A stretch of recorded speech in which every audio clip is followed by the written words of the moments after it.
अगला अध्याय शुरू कर रहे हैं।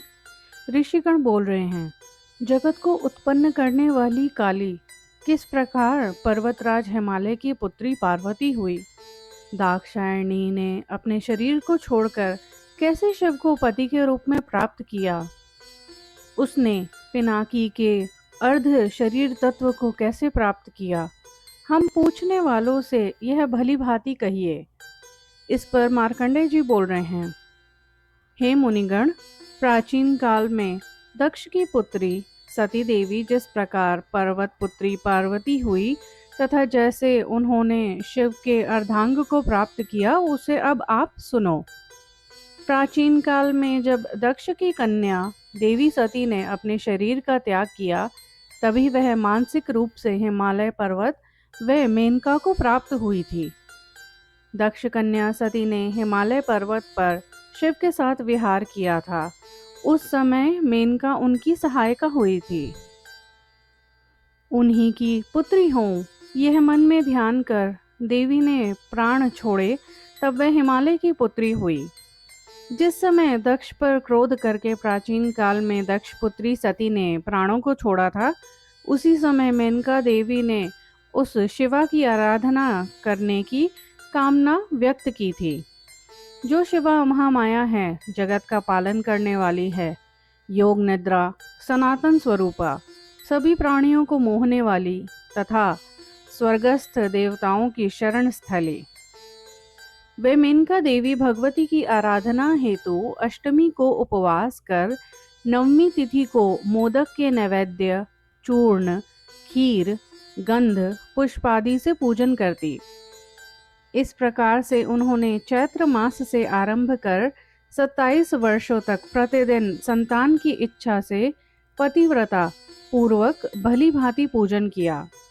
हिमालय की राजधानी औषधि प्रस्थ में गंगा तट पर भगवती की मिट्टी की मूर्ति बनाकर, कभी निराहार रहकर, कभी व्रत करती हुई, शिवा में अपना मन लगाए हुए, परम ऐश्वर्य को चाहने वाली उस मेनका देवी ने 27 वर्ष व्यतीत कर दिए।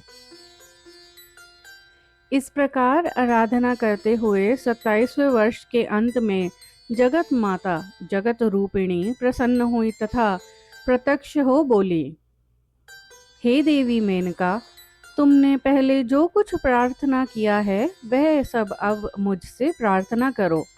तुम्हारे हृदय में जो कुछ भी इच्छित होगा वह मैं तुम्हें प्रदान करूंगी। तब उस मेनका देवी ने प्रकट हुई कालिका देवी को देखते ही प्रणाम किया और यह वचन बोले, हे देवी, आपका प्रत्यक्ष रूप आज मेरे द्वारा देखा गया है। हे शिवे, यदि आप प्रसन्न हो तो मैं आपकी स्तुति करना चाहती हूँ। तब उस सबको मोहित करने वाली कालिका देवी ने माँ ऐसा कहकर अपने सुडौल तथा सुंदर बाहुओं से मेनका का आलिंगन किया। उस मेनका देवी ने अपने सम्मुख प्रकट हुई उस शिवा कालिका परमेश्वरी की इच्छित वचनों द्वारा स्तुति करी। मेनका देवी बोल रही हैं, संपूर्ण जगत को प्रेरित करने वाली, लोक को धारण करने वाली, सब कामनाओं की अथवा सभी के कामनाओं की पूर्ति करने वाली, जगत का पालन करने वाली चंडिका देवी को मैं प्रणाम करती हूँ। मैं नित्य आनंद स्वरूपा, ज्ञानमयी, योग निद्रा, जगत को उत्पन्न करने वाली, ब्रह्मा विष्णु शिव स्वरूपा, शुद्ध सत्वा शिवा देवी को प्रणाम करती हूँ। मायामयी, स्वयं महामाया, भक्तों का शोक नष्ट करने वाली, कामदेव की स्त्री, भद्रा, चिति, उन आप शिवा को मैं नमस्कार करती हूँ। सत्वगुण की अधिकता के कारण जो नित्य होने वाली अर्थात मूल प्रकृति है, जो शाश्वत है, बुद्धि स्वरूपा भी है, वही आप यतियों के बंधन को दूर करने का कारण है। इसी प्रकार का आपका कौन सा प्रभाव है जो मेरे जैसी स्त्रियों द्वारा वर्णन किया जा सके, जो साम मंत्रों द्वारा अर्चा, उक्ति तथा सिद्धि, यशज की दीर्घ रूपा वृत्ति, अथर्ववेद में वर्णित बलि आदिगत हिंसा है वह आप ही हो, अर्थात स्तुति, यज्ञ और बलिदान तीनों आप ही हो। ऐसी आप सदैव मेरी अभिष्ट कामनाओं को पूर्ण करो, जिससे नित्य और अनित्य भागों से रहित हो शरीर में स्थित तन्मात्राओं द्वारा प्राणी मात्र का संचालन किया जाता है। उनमें सदैव शाश्वत रूप में विद्यमान रहने वाली आप शक्ति हो। कौन ऐसी स्त्री है जो आपकी वर्णनीय विशेषताओं का वर्णन करने में समर्थ हो? जगत को धारण करने वाली धरती भी आप ही हो, नित्य प्रकृति रूप वाली भी आप ही हो, जिसने ब्रह्मा को भी अपने वश में कर लिया है। हे माता, ऐसी जो नित्य अविनाशी आप हो वह मेरे पर प्रसन्न हो। आप अग्नि के भीतर रहने वाली उसकी शक्ति हो। आप ही सूर्य के किरणों की दाहिका शक्ति भी हो। आप ही चंद्रिका में पर्याप्त रूप से स्थित आह्लादिनी शक्ति भी हो। ऐसी आप अंबिका को मैं नमस्कार करती हूँ। मैं आपकी स्तुति करती हूँ। आप कामी जनों के लिए स्त्री स्वरूपा हो तथा आप उधर्व रेतस योगी जनों के लिए विद्या हो। सभी प्राणियों के अंतर में विद्यमान वांछा भी आप ही हो और आप ही विष्णु की माया भी हो, जो अनेक रूपों को नित्य धारण कर इस संसार की सृष्टि, पालन और संहार क्रमशः ब्रह्मा, विष्णु तथा शिव की कारणभूत हो, उनके ही माध्यम से करने वाली है। ऐसी आप मुझ पर प्रसन्न हो। आपको बारंबार नमस्कार है। जगत की माता कालिका देवी ने मेनका से पुनः कहा कि आप अपना मनोवांछित वर मांग लें। तब उस यशस्विनी मेनका ने सर्वप्रथम वीर्य, आयुष्य तथा रिद्धि सिद्धि से युक्त 100 पुत्रों का वर मांगा।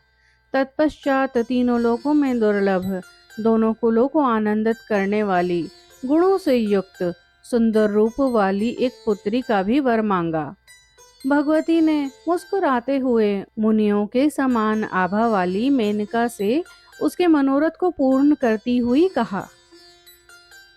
देवी बोल रही हैं, तुम्हारे 100 पराक्रमी पुत्र होंगे, जिनमें एक बलवान, मुख्य और सर्वश्रेष्ठ होगा तथा देवताओं, मनुष्यों, राक्षसों एवं संपूर्ण जगत के कल्याण के लिए मैं स्वयं तुम्हारी पुत्री होंगी।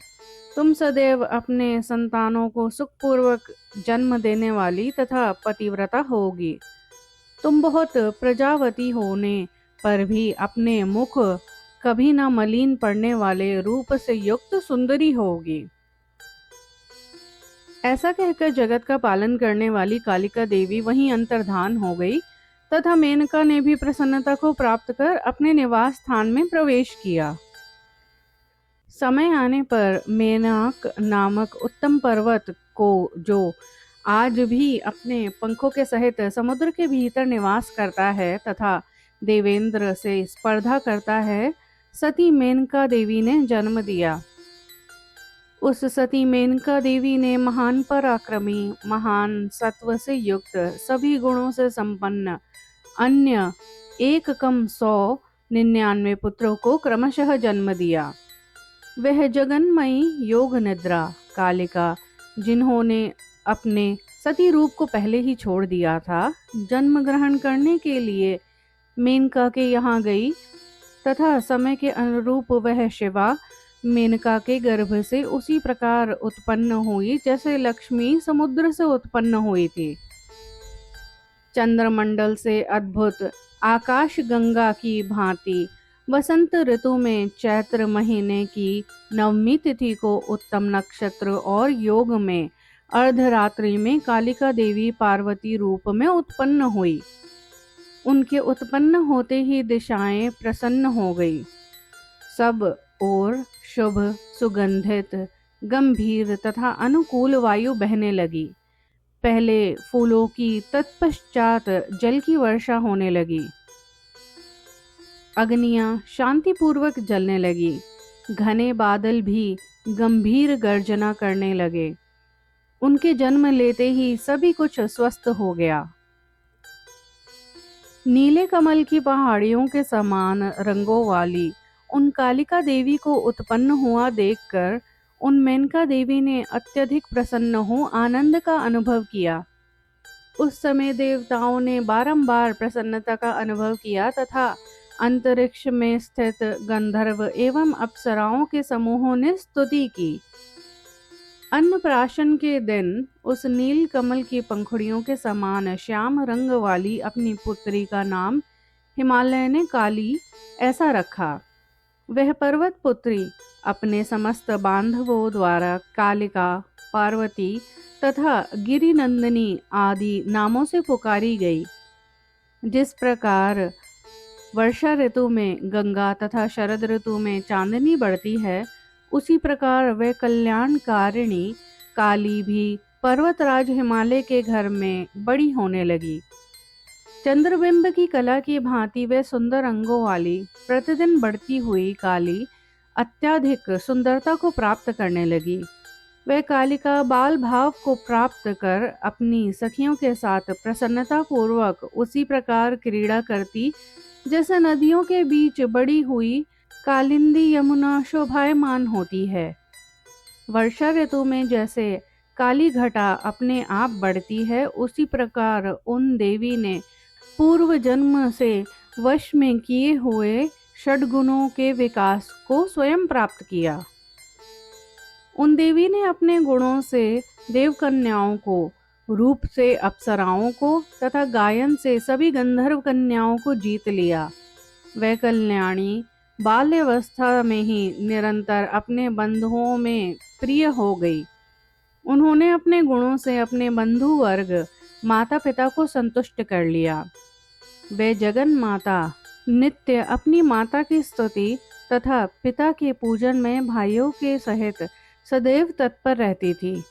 जिस प्रकार यमुना सूर्य के पास रहती है, उस प्रकार वे जगन माता कन्या रूप में सदैव अपने पिता हिमालय के निकट रहा करती थी। एक बार पर्वतराज हिमालय उन देवी को निकट बैठा पुत्रों के साथ एकत्र हो शोभायमान हो रहे थे। उसी समय देवलोक से वहां नारद मुनि अत्यधिक कौतुकवश आए और उन्होंने पुत्रों के साथ सुखपूर्वक बैठे हुए हिमालय को देखा। उस समय सूर्य के निकट काली घटा की भांति एवं शरद ऋतु की रात्रि में भली प्रकार बड़ी हुई चांदनी की भांति उन्होंने हिमालय के निकट काली को देखा।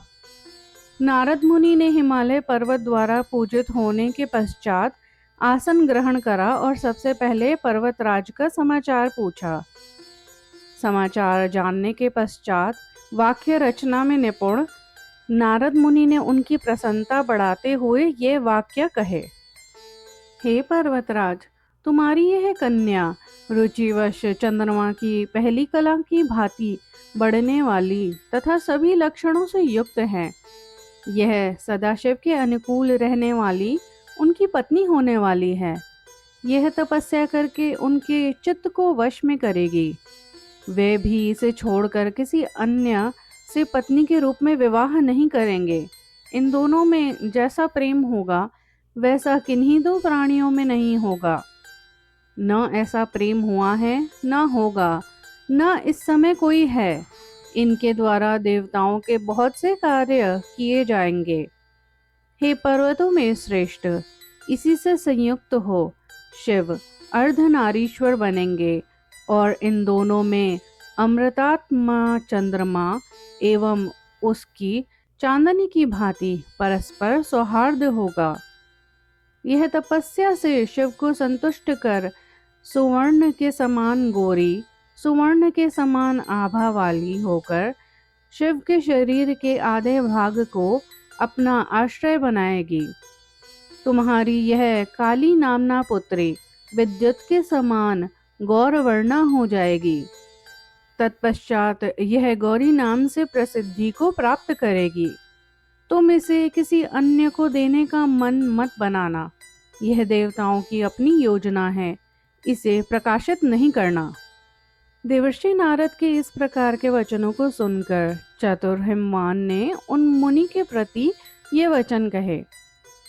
सुना जाता है कि महादेव इस समय नित्यात्मा होकर गुप्त रूप से तपस्या करते हैं। वे देवताओं के लिए भी अगोचर हैं।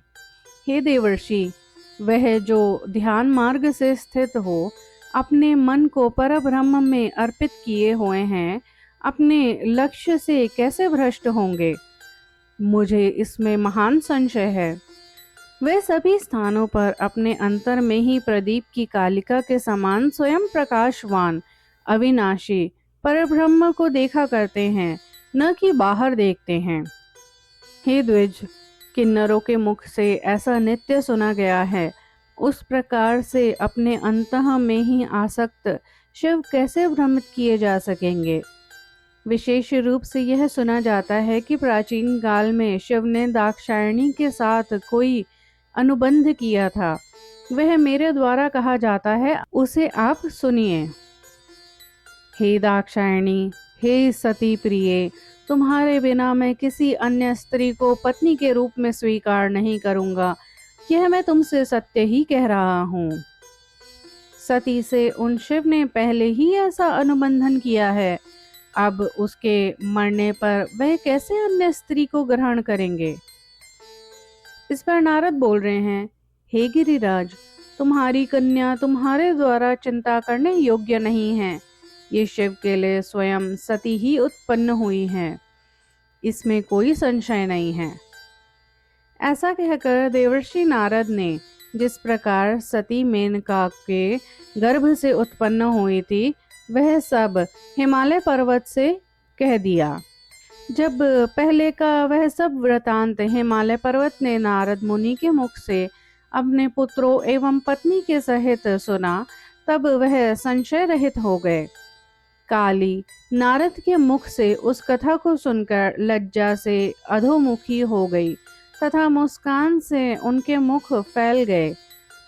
हिमालय ने उन्हें हाथ से पकड़कर उनके मुख को ऊपर उठाया और उनके मस्तक को भली भांति सूंघकर अपने आसन पर बैठाया। तब नारद मुनि ने गिरिराज हिमालय और पुत्रों सहित माता मेनका को प्रसन्न करते हुए शैलपुत्री के प्रति पुनः कहा, हे शैलराज, तुम्हारे सिंहासन से इसका क्या होगा? इसका आसन तो सदैव शिव की जांघों पर होगा। हे गिरि, शिव के जंघों का आसन प्राप्त कर तुम्हारी यह पुत्री अन्यत्र किसी भी आसन पर संतोष नहीं करेगी। नारद मुनि शैलराज हिमालय के इस प्रकार के उदारता पूर्वक वचन कहकर देवमार्ग से स्वर्ग को चले गए। तब गिरिपति हिमालय भी चिंता, हर्ष और मोह से युक्त हो अपने पद्मगर्भ नामक निवास के अंदर प्रवेश किए।